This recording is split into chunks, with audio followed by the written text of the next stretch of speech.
આજની ધર્મકથા. પ્રણામ. વિક્રમાદિત્ય અને એમના જીવનના સાહસિક પ્રસંગો. આજે આપણા બધાની પરિસ્થિતિ એવી થઈ છે કે આપણું રૂટીન એટલું બધું સેટ છે. લાઈફ સ્લો હોય કે ફાસ્ટ હોય, આપણી પાસે કૌતુક અને સાહસ આ બે શબ્દો અને આ બે શબ્દોને અનુરૂપ જીવન એ લગભગ અશક્ય જેવું છે.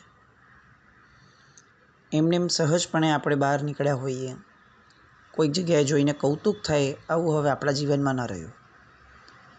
બહુ સિમ્પલી આપણને કંઈ ન ખ્યાલ આવતો હોય તો આપણે ગૂગલ કરી લઈએ, વાત પૂરી થઈ ગઈ. કેટલીક સગવડ મળી જવાના કારણે અંદરના ગુણોનો ઉઘાડ પણ અટકી જતો હોય છે. કૌતુક થાય, મહેનત કરાય, એ રહસ્યનો પડદો ઉકેલવા માટે પ્રયત્ન કરાય, એ આખી વાત, એની મજા, એ જીવન એ આખું અનેરું હતું. આજની પરિસ્થિતિમાં એ જીવન હવે તો બહુ પોસિબલ લાગતું નથી અને ભવિષ્યમાં તો કદાચ શક્ય થવાની શક્યતા જ નથી દેખાતી. બીજો ગુણ હતો સાહસ. આજે આપણામાં સાહસ ન રહ્યા. પોતાની માટે પણ કંઈ કરવાનું આવે તો આપણે લોકો બહુ સાહજિક રીતે વસ્તુને જતી કરી દઈએ. છોડો ને ભાઈ, નથી જોઈતું એ વસ્તુ. વિક્રમાદિત્યના જીવનની અંદરમાં કારણ વગર, કોઈ જ કારણ નહીં, અને સહજ રીતે એને એમ થતું કે હું મારા પરાક્રમની પરીક્ષા કરું. આ એક વિક્રમાદિત્યનો છેક સુધીનો સ્વભાવ રહ્યો એમના રાજ્યકાળ દરમિયાન.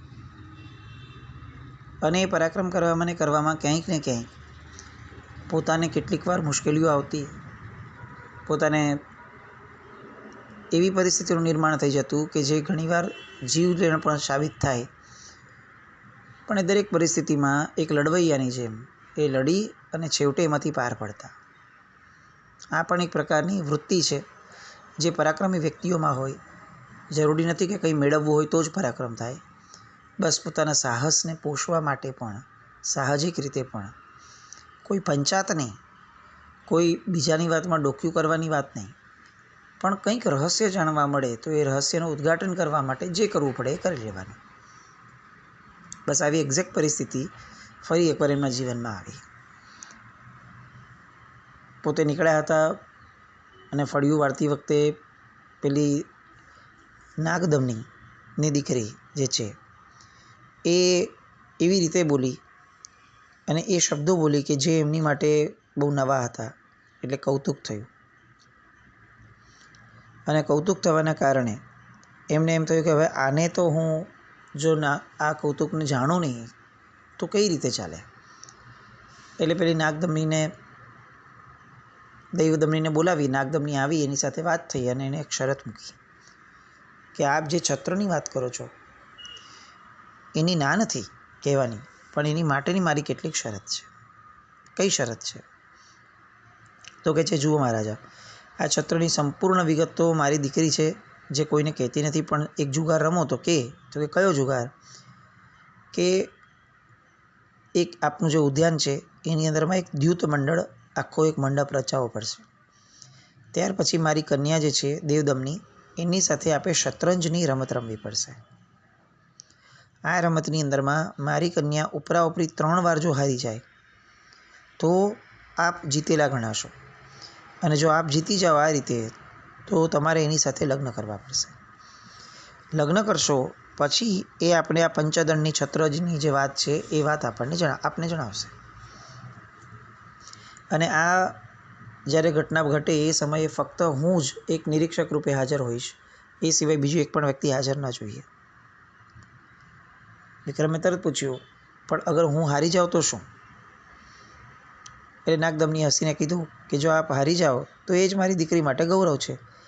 એટલે હારી જાઓ તો મારી દીકરી કંઈ ગુમાવશે નહીં, તમારે પણ કંઈ ગુમાવવાનું નથી, પણ તમે આ છત્રની વાત સાંભળી નહીં શકો. વિક્રમાદિત્યએ વિચાર્યું કે આ તો બહુ ગજબ શરત છે. જીતવું જ આવશ્યક છે. હારવાથી તો મારું જે કૌતુક છે એમાં તો નિષ્ફળતા જ મળવાની. સાહસિક વ્યક્તિ છે અને એમાં પણ શતરંજની રમત પોતે પોતાની પત્નીઓ સાથે ઘણી બધી વાર મુક્ત સમયની અંદરમાં રમતા હતા. એટલે એમણે તરત નિર્ણય કર્યો કે આ પાક્કું, ચાલો આપણે આ શરતને સ્વીકારીએ, પણ આ પંચદંડવાળા છત્રની વાત જે છે એ વાતનું ઉદ્ઘાટન તો કંઈક ને કંઈક થવું જ પડશે. શરત સ્વીકારી લીધી, હા પાડી દીધી. નાગદમની રવાના થઈ. જેવો દ્યુત મંડપ રચાશે એટલે એને જણાવવા માટેનું કહ્યું. આ બાજુ મંત્રીને એવું લાગ્યું કે રાજાને આપે થોડી ઉતાવળ કરી દીધી, કારણ કે આ બંને જે વ્યક્તિઓ છે એ વ્યક્તિઓની બાબતમાં નગરમાં એવી ચર્ચા થાય છે કે એ લોકો જાદુગરની છે, કંઈક ને કંઈક એવું કરે છે કે જે આપણા બધાના વિચારશક્તિની, આપણા બધાની ધારણાની બહાર છે. અને ત્યારે વિક્રમ એક જ જવાબ આપે છે, સાહસિક વ્યક્તિને ક્યારે પણ સામો શું છે ને એ જોવાની ફુરસદ નથી હોતી. એને ફક્ત હું શું છું અને હું શું કરી શકું છું એ જાણવામાં ને જોવામાં અને વિચારવામાં રસ હોય છે. બહુ મહત્ત્વની વસ્તુઓ આપણી આવતી પેઢી સુધી આ વાત પહોંચાડવી બહુ આવશ્યક હોય છે. દરેક વખતે સામાનું જ જોવું અને એ પ્રમાણે આપણી જિંદગીના નિર્ણયો લઈ લેવા, સામા પ્રમાણે ચાલી લેવું એ આવશ્યક નથી હોતું. ટ્રેન્ડ ફોલોઅર બનવાની જે એક આખી વૃત્તિ આ શિક્ષણ દ્વારા આપણા બધાની અંદરમાં આપવામાં આવી છે, એને અંદરની વૃત્તિઓ, સાહસિક જેવી વૃત્તિઓ, આ બધી વૃત્તિઓ ઉપર એક ફૂલ સ્ટોપ મૂકી દીધો. જે થતું એને ફોલો કરો, જેને પોપ્યુલર લોકો બહુ જ પ્રશંસા કરતા હોય એવી વ્યક્તિઓને ફોલો કરો, એણે જે કર્યું એની વાતો કરો, એણે જે પહેર્યું એ પહેરવા માટે પ્રયત્ન કરો, એ બ્રાન્ડેડ વસ્તુઓના જે પણ થતા હોય એ પ્રમોશન, એ બધા પ્રમોશન પ્રમાણે તમારી ચોઈસને એમાં ઢાળો. ઘણીવાર દયા આવે કે આ કેવું જીવન છે, મનુષ્ય પણ મળવા છતાં પણ તિર્યંચ તુલ્ય જીવન છે કે જેમાં કોઈકના પ્રમાણે જ ચાલવું પડે. ટ્રેન્ડ સેટર બનવાની તો કોઈ ખેવના જ ન રહી, એવી એબિલિટી મનમાં જ ન રહી, મનમાં એવો કોન્ફિડન્સ જ ન રહ્યો કે આપણે પોતે આપણી વિચારધારા પ્રમાણે જીવી શકીએ છીએ. લોકો શું કહેશે, લોકોનું શું ચાલે છે, બસ આ જ વિચારોમાં આપણે રમતા રહ્યા. વિક્રમાદિત્ય એમને વચન આપે છે, દ્યુત મંડપ રચાવે છે. રાણીએ પણ પૂછ્યું કે રાજાને આપે બહુ સમજી વિચારીને આ લીધું છે ને પગલું? અને ત્યારે રાજા જવાબ આપે છે કે જુઓ, સામી વ્યક્તિ ચરિત્રથી ભ્રષ્ટ નથી, એટલે એવી કોઈ વસ્તુઓ થવાની શક્યતા નથી કે જે અનૈતિક હશે. અને બાકી એ જાદુગરની હોય કે મંત્ર વિદ્યા સાધન હોય, મને તો કંઈક નવું શીખવા મળશે ને, બસ આ શીખવાના કારણે મેં આ વસ્તુની હા પાડી છે. પંચદંડનું છત્ર આ એક જીદનું કારણ વિક્રમાદિત્ય માટે બની ગયું. બધાનો નાનો મોટો વિરોધ હતો અને તેમ છતાં બધાને સમજાવી અને દ્યુત મંડપ રચવા માટેનો આદેશ વિક્રમાદિત્યએ આપ્યો. દ્યુત મંડપ પૂરો થયો. ચોથે દિવસે મહારાજા વિક્રમે નાગદમની અને દેવદમની એને લેવા માટે પોતાના રથ પોતાનો મોકલ્યો. બંનેમાં દીકરી ત્યાં આવી ગયા. શેતરંજી રમતનો સમય એ રીતે નક્કી કરવામાં આવ્યો હતો કે દિવસના બીજા પ્રહરથી સૂર્યાસ્ત સુધી 2 ઘટિકા બાકી રહે ત્યાં સુધી રમવું. જો રમત અધૂરી રહી જાય તો રમત બીજે દિવસે શરૂ કરવી. કોઈ એકવાર જીતે અથવા હારે તો એનું કોઈ મૂલ્ય નહીં, પણ ઉપરાઉપરી 3 વાર જે હારે એની જ હાર ગણાય. અને એક બીજો નિયમ એ પણ રાખવામાં આવ્યો હતો કે બંને પક્ષોએ બહુ વિશેષ એકદમ ખાસ કાર્ય હોય અને અન્યથા રોકાઈ જવું પડે એવું હોય તો પણ એક જ દિવસ પૂરતી આ રમત બંધ રાખી શકાશે, 2 દિવસનો ગેપ ન ચાલે. આ બધા નિયમો અને શરતોને બધું સ્વીકારી અને સુવર્ણના 2 આસનો ઉપર બંને બેઠા. નાગદમની એક બાજુના આસન પર નિરીક્ષક રૂપે બેઠી. રમતની કોઈ ચાલમાં બંને વચ્ચે વિવાદ ઊભો થાય તો નાગદમનીનો નિર્ણય એ બંનેવે માન્ય રાખો એવું નક્કી થયું. બંનેના આસનની વચ્ચે એક સોનાના બાજોટ ઉપર રત્ન જડેલા હાથીદાંતની મહોરવાળી શતરંજ ગોઠવવામાં આવી. વીર વિક્રમ હવે દેવદમનની સામે બેસે છે. રમત શરૂ થાય છે અને શરૂ કરતાં પૂર્વે વીર વિક્રમ જણાવે છે કે મેં સાંભળ્યું છે કે તમે રમતમાં નિષ્ણાત છો. હું આ રમતનો ખેલાડી નથી, કારણ કે આ રમત રમવાનો મને સમય જ ભાગ્યે જ મળે છે. એટલે તમે જીતી જશો તો મારા ગૌરવનો ભંગ નહીં થાય, અને ભાગ્યયોગે તમે હારી જશો તો તમારા જેવું રત્ન મારા જીવનના એક મીઠું સંભારણું બની રહેશે. આવી રીતે એક સરસ મજાની પૂર્વ ભૂમિકા વીર વિક્રમ રચે છે. આ પણ એક સ્ટાઇલ છે. સામાને આવર્જિત કરી અને પછી લડવું. દુશ્મનાવટ ઊભી કરી અને દાદાગીરી કરી અથવા ધમકીઓ આપીને લડવું એવું નહીં. સામાને પોતાના ગુણોથી આવર્જિત કરી, પ્રેમથી આવર્જિત કરી અને લડતની શરૂઆત કરવી. દેવદમની પણ આ જ વસ્તુને હકારાત્મક પ્રતિસાદ આપી અને શરૂ કરે છે. બધા પ્યાદાઓ ગોઠવાઈ ગયા, કારણ કે શતરંજની રમત છે શતરંજ એટલે આજે જેને આપણે ચેસ કહીએ છીએ એ જેટલી શાંત છે એટલી જ મસ્તીવાળી છે. શતરંજ રમનારાઓ ભૂખ, તૃષા વગેરે બધું ભૂલી જતા હોય છે. પેલો દિવસ થયો જે દેવદમની વિચારતી હતી કે હું તો આ રમતની અંદરમાં એક્સપર્ટ છું, એટલે એક દિવસની અંદરમાં તો 3 વાર આને હરાવી દઈશ. પણ એવું બન્યું નહીં. વીર વિક્રમ પણ પહેલે દિવસમાં એટલી વ્યવસ્થિત ચાલોના જવાબ આપતા હતા કે દેવદમનીને પણ આશ્ચર્ય થયું કે એમને આટલું સારું રાજા હોવા છતાં પોતે આટલું સારું વિચારશીલ વ્યક્તિત્વ પોતે ઊભું કરી શક્યા. એક દિવસ ગયો, કંઈ ફરક ન પડ્યો. દેવદમની અશ્વોને આગળ વધારી નથી શકતી, પાળ બાંધી દીધી છે. બીજા પાયદળોને આગળ નથી વધારી શકતી. ક્યાંક ને ક્યાંક ડિફેન્સિવ રમત, જ્યાં જરૂર લાગી ત્યાં ઓફેન્સિવ એગ્રેસિવ રમત.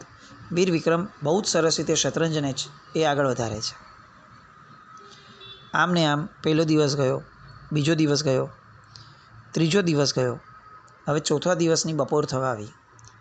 એક પણ રમત હજી પૂરી નથી થઈ. એક ગેમ પૂરી થાય તો કદાચ એક રિઝલ્ટ આવી શકે, પણ એક પણ ગેમ જ પૂરી નથી થતી. અને 4 દિવસની અંદરમાં વિક્રમાદિત્યનો એક ઊંટ અને એક પાયદળ એ બંને ખડી ગયા હતા, જ્યારે આ બાજુ દેવદમનીએ એક અશ્વ અને એક પાયદળ ગુમાવ્યા હતા.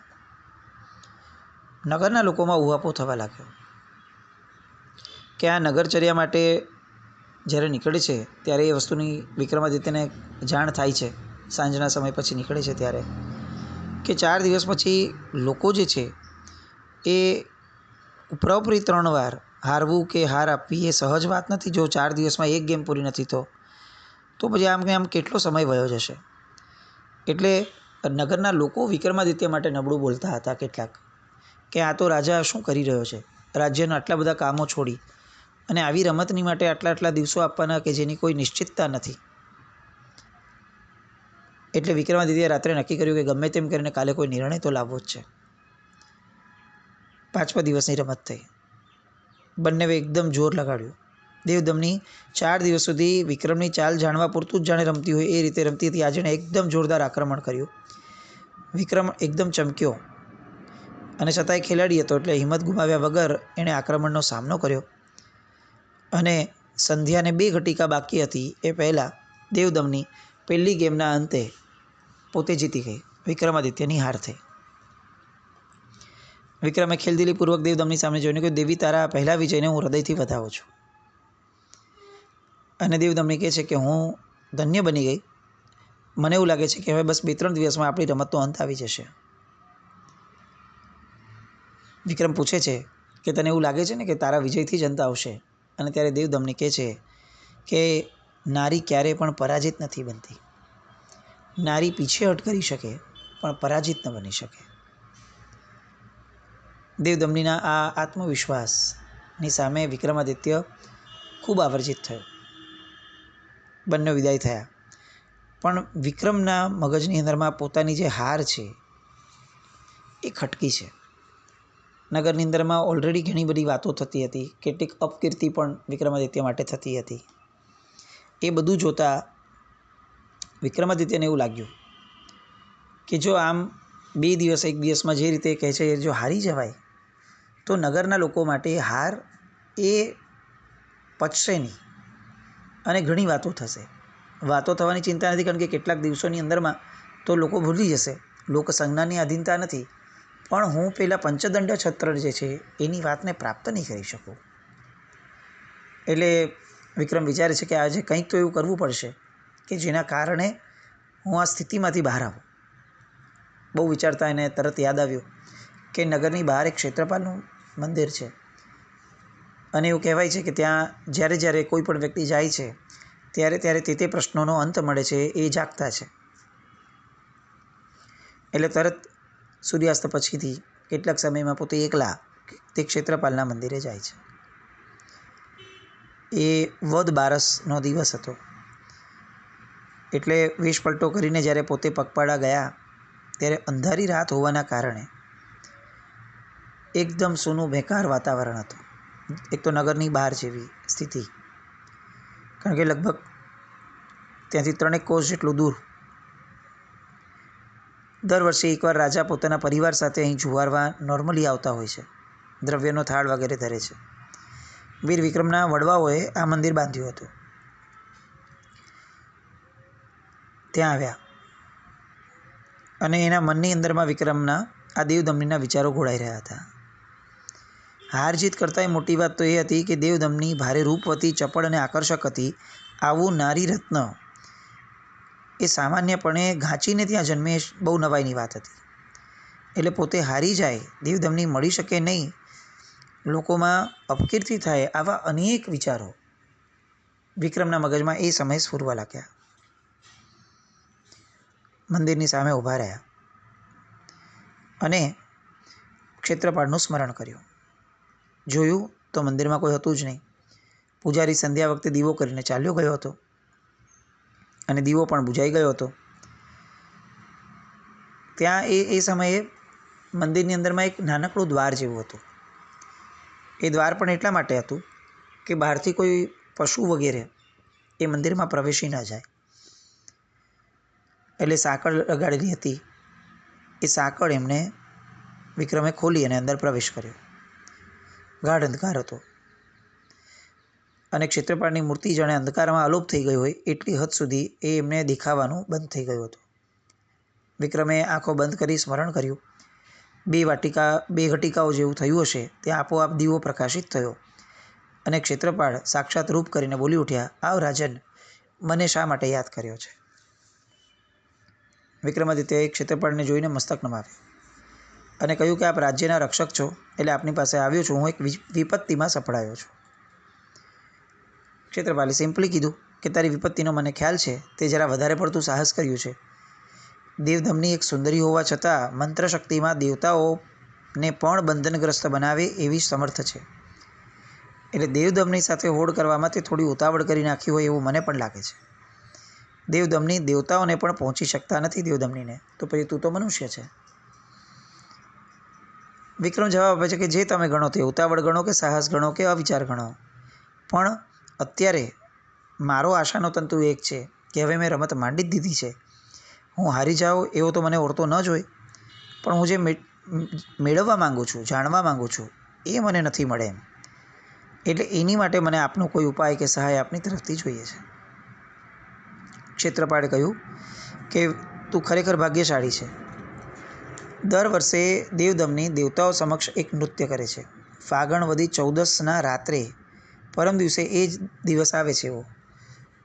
એટલે તારે એ જગ્યાએ જઈ અને ત્યાં તને કેટલીક વસ્તુઓની જાણકારી, રહસ્યોદ્ઘાટન તારા થઈ શકશે. એણે ક્ષેત્રપાળને વિક્રમે પૂછ્યું કે આપ જે કહો છો તે મને એક્ઝેક્ટ પૂરી વાત કરો. એટલે કીધું, જો જે સ્થળે નૃત્ય થાય છે ને તે સ્થળ અહીંયાથી 200 યોજન દૂર છે અને તારી શરત પ્રમાણે એક જ દિવસથી વધારેનો કોઈ ગેપ પાડવાનો છે નહીં. એટલે હું આગળ તને શું કહું, 200 યોજન તું ક્યાંથી જઈ શકવાનો હતો? એટલે વિક્રમાદિત્યએ પૂછ્યું કે મારું જવા દો, દેવદમની કેવી રીતે ત્યાં પહોંચે છે? એટલે આણે કીધું કે એ તો થોડી જ પળોમાં પહોંચી જાય છે, કારણ કે એની પાસે શક્તિ છે. વિક્રમાદિત્યએ પણ બહુ જ સાહસ સાથે અને પરાક્રમ સાથે, અંદરના વિશ્વાસ સાથે કહ્યું કે હું પણ પહોંચી જઈશ, ચિંતા નહીં કરો. મને ફક્ત સ્થળની માહિતી આપો અને મારે શું કરવું જોઈએ મને એ જણાવો. હવે ક્ષેત્રપાળ માંડીને ઉપાય જણાવે છે. જુઓ, અહીંથી ઉત્તરે 200 યોજન દૂર 71 નામનો એક રળિયામણો પહાડ છે. એ પહાડના મધ્ય ભાગની અંદરમાં આવેલા ઊંચામાં ઊંચા શિખર પર સિદ્ધ સિકોતરી માતાનું ભવ્ય મંદિર છે. દેવી દેવતાઓથી એ પૂજાય છે. એટલે લગભગ એ પ્રદેશમાં માનવો જતા જ નથી, કેટલાક વનવાસીઓ જતા હોય છે. હવે પરમ દિવસે રાત્રે બીજા પ્રહરે દેવરાજ ઇન્દ્ર પોતે પોતાની પ્રિયા અને મિત્રો સાથે ત્યાં આવશે. એ વખતે દેવદમની પણ પોતાની 4 સખીઓ સાથે ત્યાં જશે અને સિદ્ધ સિકોતરી માતાના મંદિરમાં જ દેવરાજ ઇન્દ્રની સામે પોતે નૃત્ય કરશે. નૃત્યથી પોતે પ્રસન્ન થશે, અનેક ઉપહારો આપશે ઇન્દ્ર, અને ઉપહારોમાં મળેલી જે વસ્તુઓ છે એ તું ગમે તેમ કરીને પ્રાપ્ત કરી લે. વિક્રમાદિત્યએ પૂછ્યું કે જો મનુષ્ય ત્યાં જઈ શકતા નથી તો હું કેવી રીતે ત્યાં જઈશ? એટલે તરત કહે છે કે 71 પર્વતમાં રહેતા કેટલાક વનવાસીઓ આ ઉત્સવ જોવા આવે છે, એટલે તારે વનવાસીના વિશે એ લોકોની સાથે બેસી જવાનું, તો કોઈ વાંધો નહીં આવે. તને દેવરાજ ઇન્દ્ર વગેરેના દર્શન પણ થશે. હવે દેવદમનીની જે વસ્તુઓ મળે છે એ તારે કેવી રીતે છીનવી લેવાની એ તારે જોવાનું, પણ તારે એની પાસેથી છીનવી લેવી પડશે. અને પછી એ વસ્તુઓ લઈ અને દેવદમની તારી સાથે જ્યારે બીજે દિવસે રમવા બેસે ત્યારે તારે એ આગલા દિવસની રાતની વાત કરવી. તું જેવી એ વાતો કરીશ એટલે એ એકદમ ડઘાઈ જશે, કારણ કે એને કલ્પના પણ ન હોય કે કોઈ 200 યોજન દૂર આવી રીતે મનુષ્ય આવી શકે. એ ડઘાઈ જશે અને ક્ષોભમાં અને ક્ષોભમાં તારે આ રમત જીતવાની રહેશે. આ તારો ઉપાય છે. બસ આટલું બોલી વિક્રમાદિત્યએ પણ એમને વંદન કર્યા અને આભાર માન્યો. આ બાજુથી ક્ષેત્રપાલ પણ અલોપ થયા, પોતે જણાવી. અને હવે વિક્રમાદિત્ય ફરીથી મંદિરમાંથી બહાર આવ્યા. 13નો દિવસ આવ્યો, બંને રમ્યા, દિવસ આખો એમને પસાર થયો. અને હવે 14ની રાતની વાત આવતી હતી. શું થયું એ રાત્રિએ? વિક્રમાદિત્ય 200 યોજન દૂર કઈ રીતે જાય છે અને ત્યાં જઈને શું થાય છે, અને એ પછી આ રમતનું શું થાય છે, એ બધી વાતો આવતીકાલ પર રાખીએ. જીનાજ્ઞા વિરુદ્ધ કંઈ પણ બોલાયું હોય તો મિચ્છામિ દુક્કડમ. જૈનમ જયતિ શાસન.